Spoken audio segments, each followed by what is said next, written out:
Բարի օր մեզ միացած բոլոր լսողներին եւ դիտողներին 106 եւ 5 հաճախականությունն եք դուք այս պահին միացրել կամ մեզ դիտում եք թվային հարթակներում սկսում ենք թարմուղեղով զրույցը իսկ թարմուղեղով իմ զրուցակիցը Գուրգեն Սիմոնյանն է Հայաստանի Շնորհապետական Կուսակցության ղեկավարը բարի օր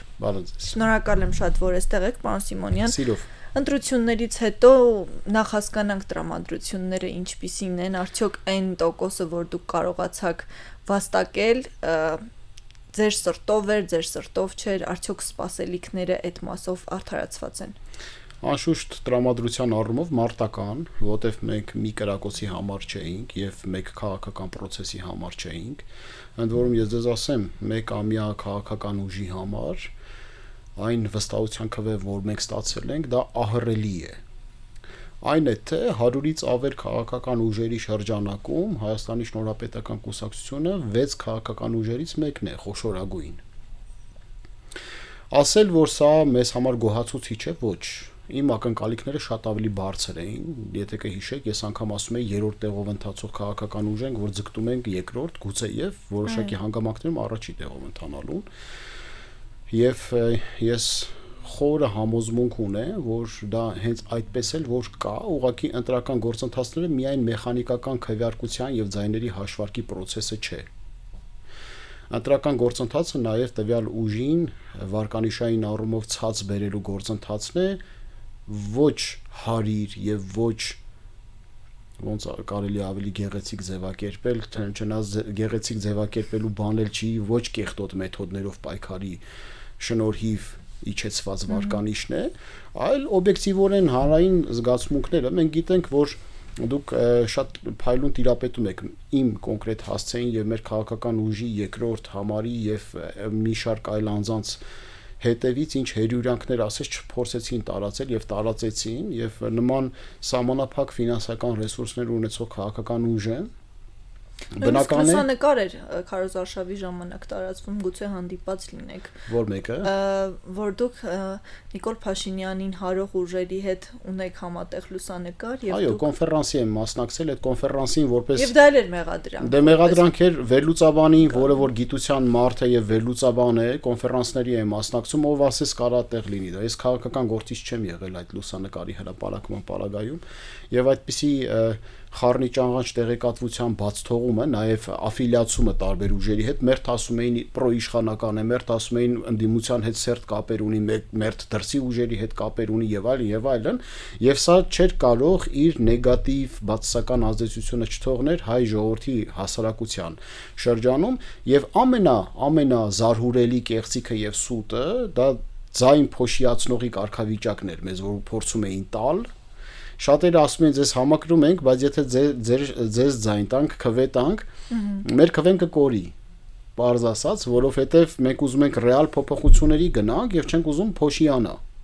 Այսինքն դա մարդկանց փոփոխությունները հիմա։ Բայց մարդիկ էլ տեսան, որ մեր մասին չէր այդ խոսույթը։ Փոշիացնողները, որոնք որ կային, դրանք էին տարածում ձայն փոշիացնելու հանգամանքը, որոնք որ իրականում փոշիացրեցին ձայներ եւ շնորհապետական կուսակցությունը ցույց տվեց որ խոշոր ուժ է եւ վաստակած քվեները ռեալ էին եւ հավասարարժեք էին եւ գուցե եւ այդ հանրույթը որը որ ստվար զանգված էր հավատար ձայն տար քվե տար ռեալ փոփոխությունները հնարավոր կլինեին ընդ որում ներկայիս դասավորվածքը ազգային ժողովի խնդրահարույց է թե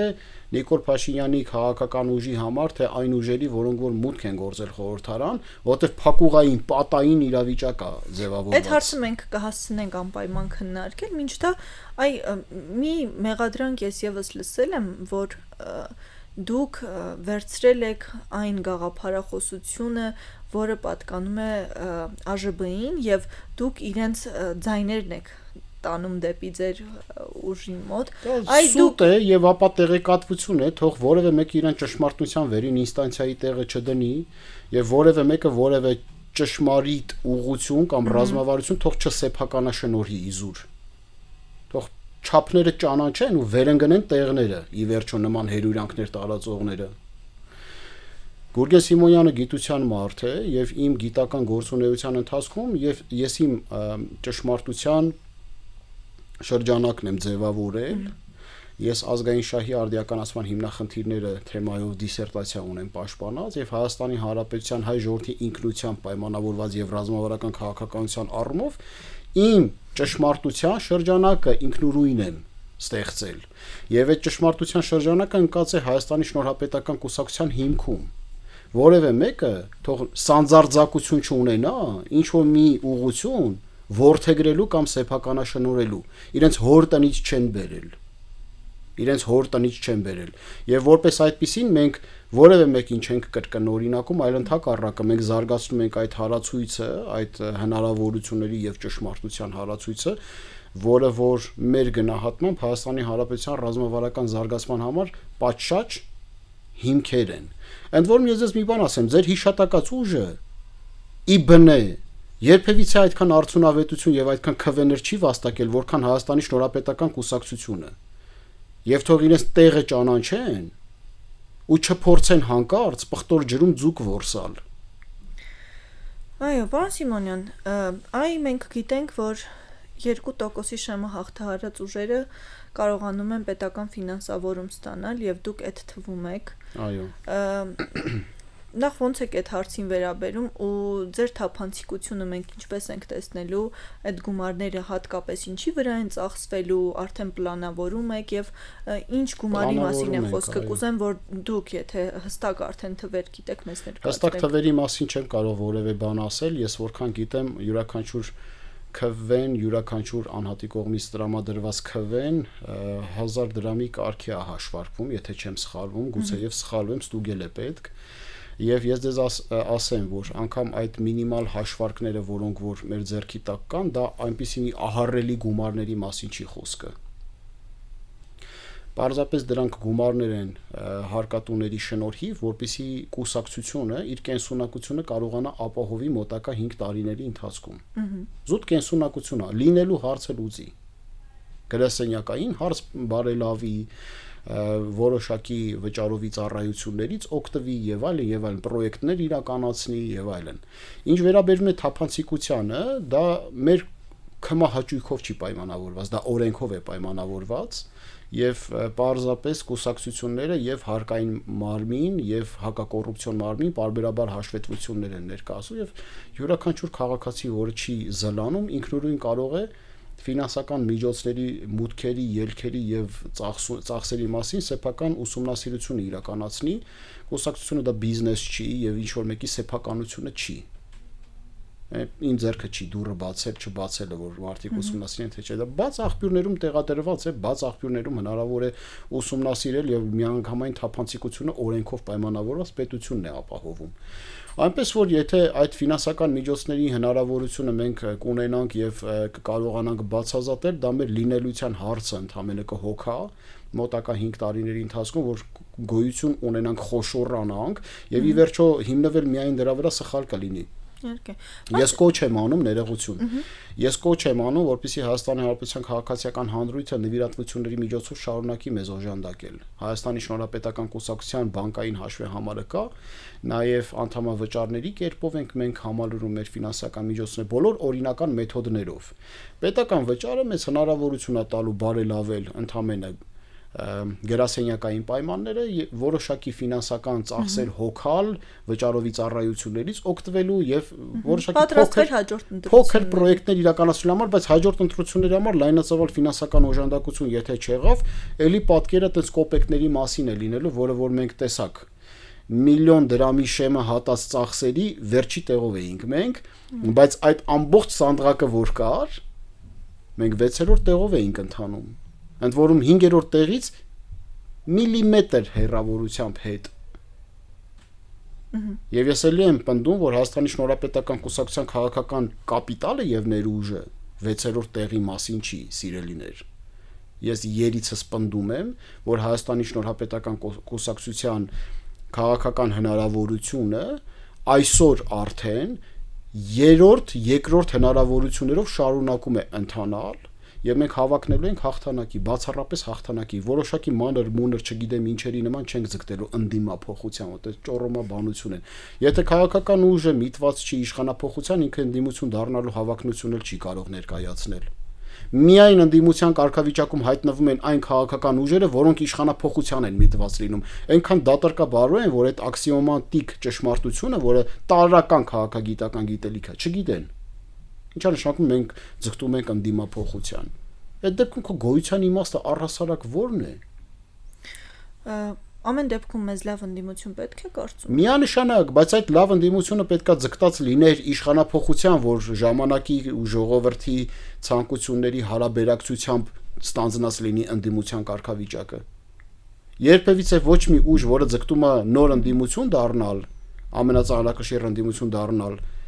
չի հավակնի անգամ վերջից առաջի տեղը լինելուն։ Միշտ պետք է ձգտել իշխանափոխության, որ այն ինչ որ ստանաս լինես ընդդիմություն։ Դա աքսիոմա է եւ յուրաքանչյուր քաղաքական ուժ ինքնաբերաբար պետք է զարգանա աճի մոտեցումներ դրսևորի, որովհետեւ եթե դու քո նպատակը չես դնում իշխանության գալը,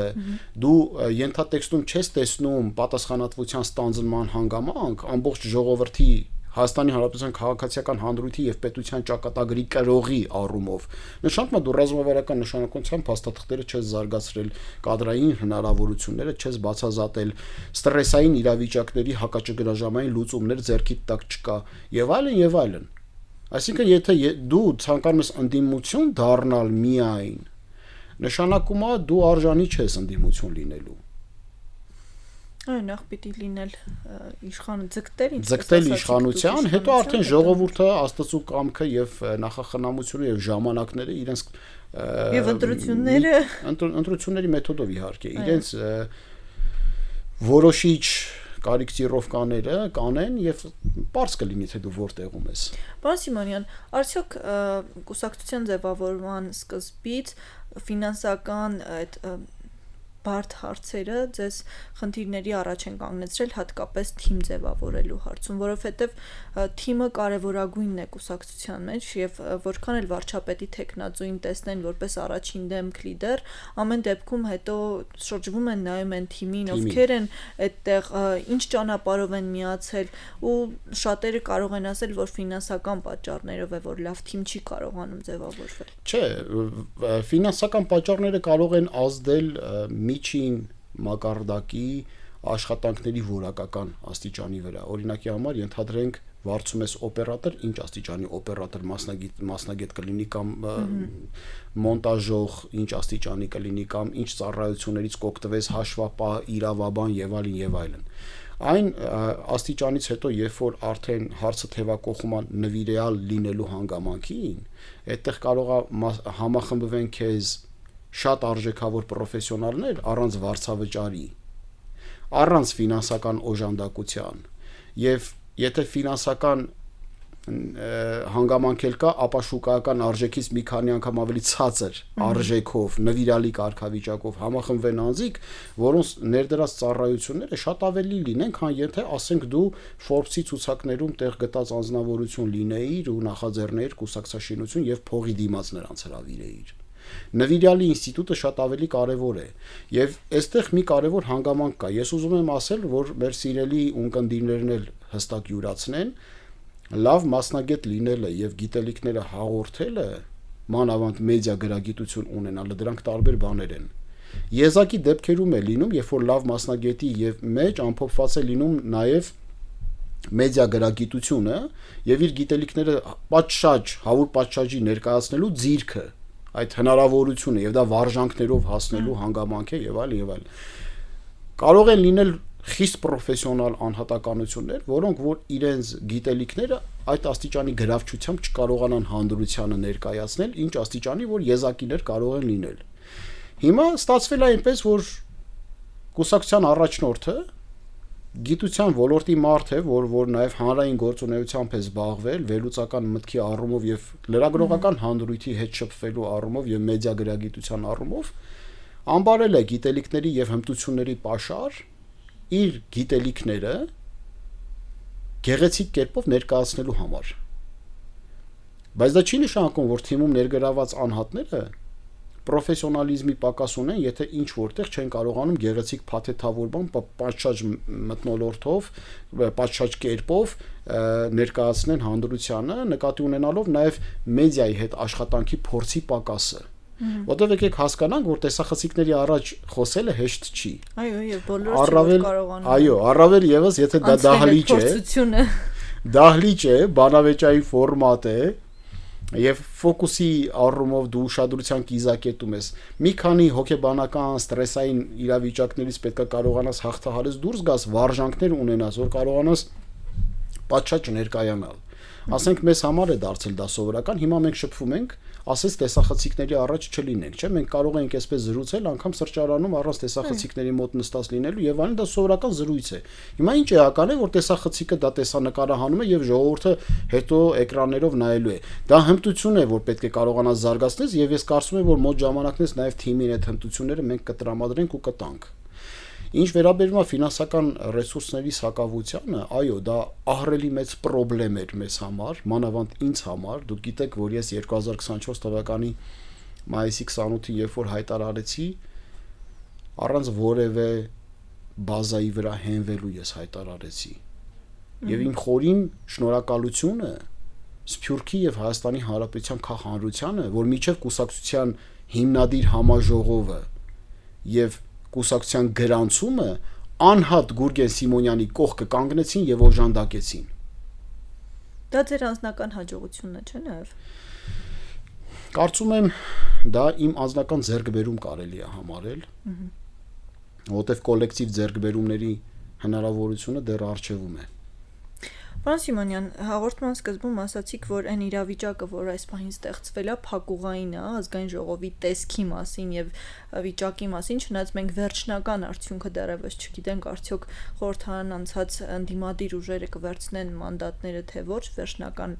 պատասխանը չկա դրան, բայց ինչու փակուղային։ Այն հարցը այն է, որ հանրությունը ձայն տվել էր այդ ընդդիմությանը, որպեսի հենց իշխանափոխություն իրականացնի, այսինքն որպես ընդդիմություն աշխատելու մանդատի համար չեն իրենք ձայն տվել։ Նախ իրազեկենք մեր ունկնդիրներին, որ այդ արտահայտությունը ես միջև մեր հարցազրույցը սկսելը արեցի, գուցե եւ ինչ որ մեկը ֆիքսած չլինի, այո, ես վերահաստատում եմ, ես ասացի, որ ներկայիս իրավիճակը փակուղային է։ Ինչու է փակուղային եւ ներկայիս իշխանության Նիկոլ Փաշինյանի եւ այն ընդդիմության կերպի, որը որ պետք է անցնի խորհրդարան։ Առաջին հերթին նրանով, որ Նիկոլ Փաշինյանը կերպափոխված իրավիճակ չտրամադրեց հայ ժողովրդին։ Այսինքն այն ազգային ժողովը, որը 8-րդ գումարման ազգային ժողովի շրջանակում կար, շարունակելու է անուն ազգանունների փոփոխության համատեքստում գործել, որտեվ ուժերի տրամաբանությունը նույնն է մնացել։ Հիմա ինչ է այնտեղ, որ ենթադրենք Ռոբերտ Քոչարյանի եւ հանրապետական նախկին կուսակցության հանրապետական ուժի եւ այդ պատիվ ունեմի դաշինքի կամ դաշնակցության ներկայացուցիչները ինչ կային 8-րդ գումարման ազգային ժողովում եւ այն ուժերը, որոնք որ ներս մտան հիմա Ռոբերտ Քոչարյանի դաշինքը եւ Սամվել Կարապետյանի դաշինքը նրան այնտեղ ներգրաված անձանցով ռադիկալ տարբերվելու են միմյանցից, մանավանդ պետք է հաշվի առնել, որ այդ ուժերը սերտ կապ ունեն եւ հաղորդակցվելու հնարավորություն հավանաբար կունենան նախկինում այնտեղ ներգրաված ուժերի հետ, եթե չասենք, որ մեծամասամբ նաեւ նույնությամբ ներկայացված կլինեն իդեմս այդ ուժերի։ Ստացվում է, որ 9-րդ գումարման ազգային ժողովը ոչինչով չի տարբերվելու 8-րդ գումարման ազգային ժողովին, եւ սա չի կարող բացասական չդիտվել Նիկոլ Փաշինյանի համար, առավել եւս որ ցանկացած առողջ իշխանություն կարիք ունի առողջ ընդդիմության, որը կստիպի իշխանությանը արդիականանալ։ Եթե խոսույթի առումով 9-ն է մնալու, դուք եք մեղավոր, չէ, դուք եք մեղավոր, ապա գործողությունների առումով էլ ոչինչ էականորեն չի կարող շրջաբերաբար տարբերվել։ Երկրորդ փակուղային իրավիճակը Նիկոլ Փաշինյանի համար այն է, որ ներկայիս ազգային ժողովում սահմանադրական մեծամասնություն չի կարողանում ձևավորի, ինչը նախկինում չէինք կարող դրա մասին ասել։ Երրորդ փակուղային հանգամանքն այն է, որ Հայաստանի Հանրապետությունում 60%-ից ավել արևմտյան արժեհամակարգ ջատագովող եւ պրո-եվրոպամետ քաղաքանրության տրամադրություններ կան, ներկայիս ձևավորվելիք ազգային ժողովը գրեթե 100%-ով չի արտահայտելու 60%-ի կարիքները։ հայ հանրության, հասարակության։ Սա երրորդ փակուղային իրավիճակն է Նիկոլ Փաշինյանի համար, այսինքն շղարշային է ստացվելու ամեն ինչ եւ այս ճահճային մոտեցումները չի կարող ապրեցնել երկար ժամանակ 9-րդ գումարման ազգային ժողովը, որ պետք է ձևավորվի։ Սա Նիկոլ Փաշինյանի համար, ընդ որում Նիկոլ Փաշինյանի համար ամենաառանցքային փակուղային իրավիճակն այն է, որ քաղաքական հայտարարությունների մակարդակով հնչեցին սպառնալիքներ հայ ժողովրդին պատերազմի մասով, որ եթե նրանք չանցնեն, չընտրվեն, համանդրական մեծամասնություն չունենան, ապա պատերազմ է լինում։ Դա հիմա սպասում եք պատերազմի։ Ես որ չէ, որովհետև ես միջազգային մի քանի հավասարակշռիչներ կարող եմ բերել օրինակ, որոնք որ կարկախեն պատերազմի նկարտումները, որը պայմանավորված չի Նիկոլ Փաշինյանի լինել չլինելով։ Օրինակ Միացյալ Նահանգների տարածաշրջանի Իրան-իսրայելյան հակամարտության համատեքստում հավասարակշիռ իրավիճակը առայժմ մեր տարածաշրջանում եւ Ռուսաստանի թուլացող դիրքերը, շարունակաբար գահավիժող եւ թուլացող դիրքերը, նաեւ սանձազերծելու հնարավորություն չունեն։ Նաեւ Թուրքիայի նկատմամբ Միացյալ Նահանգներ եւ Իսրայել առանցքի տրամադրվածությունն ու կանխատրամադրվածությունը, որը հնարավորություն չեն ընձեռելու որևէ տեսակի շարժ մերձավոր արևելյան տիրույթում, թե սիրիական ռազմաճակատում, թե մեր տարածաշրջանում։ Սա հավասարակշռիչ է, որ կապված չի Նիկոլ Փաշինյանը կլինի, թե Պողոսը կլինի։ Հավասարակշռիչ է, որ դրսից է գալիս։ Եվ բացի սպառնալիքները, Նիկոլ Փաշինյանը հայտարարեց, որ օտար պետության կողմից միջամտություն կա Հայաստանի Հանրապետության ներքին քաղաքական գործընթացներում, process-ում, նախընտրական process-ում։ Իդեմս գործուղված ուժերի, ֆինանսավորված ուժերի, փողերի, որոնք դրսից են եկել, եւ մարդկանց ընտրողների։ Ստեղից ռետորական հարց հնչեցնե, որը ես բանավեճի ժամանակ էլ հնչեցրեցի Նիկոլ Փաշինյանին։ Այդ պարագայում, եթե այդ մտավախությունը կար եւ դուք արձանագրել եք դա, պատճառը ո՞րն էր, որ նախագահի Հայաստանի Հանրապետության նախագահի ընտրական գործընթացների մեկնարկի հրամանից հետո դուք հնարավորություն տվեցիք, դուր բաց թողեցիք այդ ուժերին պետական գնացում ստանալու եւ ընտրություններին օրինական կերպով մասնակցելու համար։ Մինչդեռ Մոլդովայի փորձը հաշվի չառավ, որ հնարավոր էր այդ ուժերի մասնակցությունը սահմանափակել, նկատի ունենալով նրանց արտաքին ուղղորդման լինելու հանգամանքը։ Սա փակուղային իշխանությունների կողմից, բայց ընդհանուր իմաստով կարծես թե այդ գիծը շարունակվում։ Որևէ բան չկա լոկալ օպերացիաները, եթե ռազմավարական առումով հնարավորություն են տվել այդ ուժերին մասնակցելու եւ այդ ուժերը տեղ ունեն հիմա ազգային ժողովում։ Սա Նիկոլ Փաշինյանի քաղաքական ուժի համար փակուղին ինչու է։ Ընդդիմության համար փակուղին ինչու է։ Ընդդիմությունը չկարողացավ միասնական այն ընդդիմությունը, որը պրոռուսական ուղղությունն է դրսևորում, առնվազն 3-ից 4 ուժ կարելի է նշել, եւ ոչ միայն 3-ից 4 ուժ, շատ ավելի ուժեր կարելի է նշել, որոնք որ կարող էին համախմբվել նրանց, որովհետեւ նույն Էդմոն Մարուկյանն էր նշում, որ ինքը կոալիցիայից չէր խորշում Սամվել Կարապետյանի հետ, հնարավորություն չի ստացել։ Գուցե եւ Ռոբերտ Քոչարյանը, Սամվել Կարապետյանը չեն կարողացել համապատասխան պայմանավորվածություն կան, նաեւ Գագիկ Ծառուկյանն էլ չէր խորշի, այդ հանրույթը, ռուսական ուղղության հանրույթը կարող էին միավորվել։ Ես նաեւ բացառող հանգամանք չտեսա Արման Թաթոյանի մոտ նույն բանավեճի ժամանակ, որ չբացառեց համագործակցության հնարավորություն, գուցե նաեւ նա։ Եվ նրանք հայտարարել էին, որ հունիսի 8-ից հետո Հայաստանի Հանրապետությունում լինելու է նոր վարչապետ։ Այսինքն նրանք հաղթել ռազմավարությամբ առաջնորդվող ընդդիմություն էին, իրանց համար բաց դուր չէին թողնել հաղթել պարտվելու եւ պարտվելու համար։ Այլ սցենար մենք չէինք պատկերացնում։ Շնորհապետականը թողել էր ինձ իր համար։ Մենք հայտարարել էինք, որ 3 սցենարին էլ պատրաստ ենք՝ հաղթելուն էլ, ազգային ժողով անցնելուն էլ ոչ առաջին կարգավիճակով, խորհրդարանից դուրս մնալուն էլ։ 3 սցենարին էլ պատրաստ են, 3 դուրն էլ բաց են մեզ համար, բայց նրանց ստրատեգիան, նրանց ռազմավարությունը հաղթել ռազմավարություններ։ Դա նշանակում է, որ կամ նրանք հաղթում էին, կամ ոչինչ։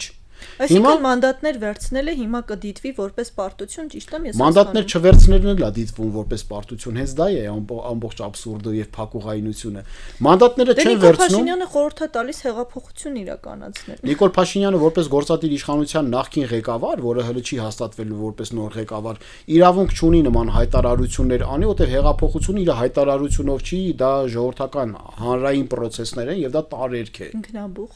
Ինքնաբուխ տարերք է, դա Նիկոլ Փաշինյանի կմահաճույքով չի կամ որևէ մի քաղաքական ուժի կմահաճույքով չի։ Այսօր ենթադրենք մենք էլ, որ հանրային բարձր վստահություն ունենանք, չենք կարող զանգվածներ հանել փողոց։ Ինչու՞։ Որտեվ դա մեզանից կախված չի։ դա տարերք է, ոնց որ հրաբուխը, ոնց որ ջրհեղեղը եւ այլն։ Այլ խնդիր, որ այդ տարերքը արթնանա, սկսի ժայթքել, եւ այն ուժը, որը գերակա հավանություն ունի հանրության եւ ամբողջի կողմից, բարձրանա այդ աստիճանի գագաթին։ Այդ ժամանակ արդեն կստացի, որ քաղաքացիական հանրությունը քեզ բերում է քո արժանինքները գնահատելով հանդերձ։ Այս պարագայում նույնը ինչ որ Նիկոլ Փաշինյանի պարագայում եղավ, որտեվ այդ տարերքը, որ ժողովրդին դուրս բերեց, որն էր, գիտակցում է, որ ընտրությունների մեթոդով փոփոխությունները անհնարին են, եւ անհատականությունը, որը խոստում էր տվել երբևիցե չառաջադրվելու վարչապետի պաշտոնին, առաջադրվեց վարչապետի պաշտոնին։ Ժողովուրդը տեսավ այլընտրանք չկա։ Դա բացատրելի էր, ինչի պետքա ոտքի կանգնեն դուրս գան։ Եվ բացատրելի էր, ինչի նրանք ոտքի կանգնեցին դուրս եկան եւ տեսան բարձրախոսը ձեռքին Գյումրիից քայլերթով եկած անհատականությունը, որը որ գուցե նախանշված ծրագրով էր այդ ամեն ինչը անում, ով գիտի։ Հիմա այս հանգամանքում ես դες հիմնավորեցի, թե ինչու է ներկայիս 9-րդ գումարման ազգային ժողովը փակուղային Նիկոլ Փաշինյանի քաղաքական ուժի համար, փակուղային Սամվել Կարապետյանի, Ռոբերտ Քոչարյանի քաղաքական ուժերի համար, դե մանդատներ վերցներն էլ ինքնաբերաբար արդեն պարտություն է նրանց համար եւ ջախջախիչ։ Դե մտնում է խորհրդարան փոքրամասնության կարգավիճակում process-ների վրա ազդելու հնարավորության սահմանափակ հնարավորությունների պարագայում մանդատները չեն վերցնում նշանակման ընտրությունների վերջին արդյունքում նրանց վստահություն տված մարդկանց ձայներին տեր չեն կանգնում։ Ինչ անեմ, պարոն Սիմոնյան։ Դուք ինչ կանեիք այդ իրավիճակում։ Այս իրավիճակում այլ ընտրանք չկա։ Ընդդիմությունը մանդատները վերցնում մտնում է խորհրդարան, 9-րդ գումարման ազգային ժողովը ձևավորվում է, կառավարությունը ընտրվում է եւ մի քանի ամիս հետո արտահերթ խորհրդարանական ընտրություններ են ձևավորվում։ Ուրիշ տարբերակ ես չեմ տեսնում։ Չեն կարա անվավեր ճանաչեն ընտրական գործընթացները, որովհետեւ կամ տեսնենք հիմա ամսի 4-ին կերևա Սահմանադրական դատարանը էդ էլ է տարբերակ ընդորում, եթե Սահմանադրական դատարանը անվավեր է ճանաչում ընտրական գործընթացներ, նոր ընտրություններ են նշանակում։ Եվ նոր ընտրությունները նշանակում են 0 կետից։ Նկատի ունենալով, որ Նիկոլ Փաշինյանը արդեն քաղաքական պատասխանատվություն ունի օտարերկրյա լրտեսական կամ կոլաբորացիոնիստական ուժերին հնարավորություն չտա մասնակցել ընտրություններին։ Կամ 9-րդ գումարման ազգային ժողովը ձևավորվում է, 1 տարի հետո արտահերթ խորհրդարանական ընտրությունների են գնում, որ այդ փակուղային իրավիճակը ճեղքել։ Դե այդ խորհրդարանը չի ներկայացնում հայ ժողովրդի 60%-ի ակնկալիքները։ Չի ներկայացնում։ Եվ 50% անգամ ժողովրդի չի ընտրել Նիկոլ Փաշինյանին նաև որպես Անշուշտ, նախ սկսենք այնտեղ, որ 50 մասնակցությունը 54% էր, չէ՞, եթե չեմ սխալվում։ Այո, մոտ 54%։ Դա նշանակում է, որ 46%-ը հրաժարվել է գնալ ընտրությունների այլ ընտրանքների բացակայության պարագայում։ Եվ այս ձևաչափով ընտրությունները աղմուկի մեջ կեղծ ընտրանքների առաջարկման պարագայում այլ ընտրանքների անտեսման համատեքստում այս ընտրությունները պատշաճ գնահատելը ուղղակի անիմաստ է։ Մենք խորշեցինք իրավական գնահատական տալու, որտեղ ինֆորմացիայի նաև պակաս կա մեր ձեռքի տակ, մենք չենք կարող գնահատել եւ պատշաճ փաստեր չունենք, որ ասենք ապօրինի են անցել, բայց մենք կարող ենք քաղաքական գնահատական տալ եւ Հունիսի 8-ին Հայաստանի Շնորհապետական Կուսակցությունը եւ նրա առաջնորդը առաջիններից մեկն են, եթե ոչ առաջինը Հայաստանի Հանրապետության քաղաքական դաշտում, որ բնութագրեցին ներկայիս ընտրությունները, ամբողջ գործընթացը ոչ լեգիտիմ։ Պարոն Սիմոնյան, որպես արտախորհրդարանական ընդդիմություն, ձեր ձայնը բարձր ենք լսելու, ինչով հստակ փոփոխությունները։ Դեցիբելերով, որ ասենք 100 դեցիբել ձայն բարձրությամբ։ Շատ լավ, շնորհակալ եմ։ Մեր տաղավարում մենք կրկին առիթ կունենանք զրուցելու, իսկ մեզ լսողներին եւ դիտողներին հիշեցնեմ, որ առաջին խոսափողի մոտ էր Հայաստանի Շնորհապետական Կուսակցության ղեկավար Գուրգեն Սիմոնյանը։ Կհանդիպենք վաղը, լավ եղեք։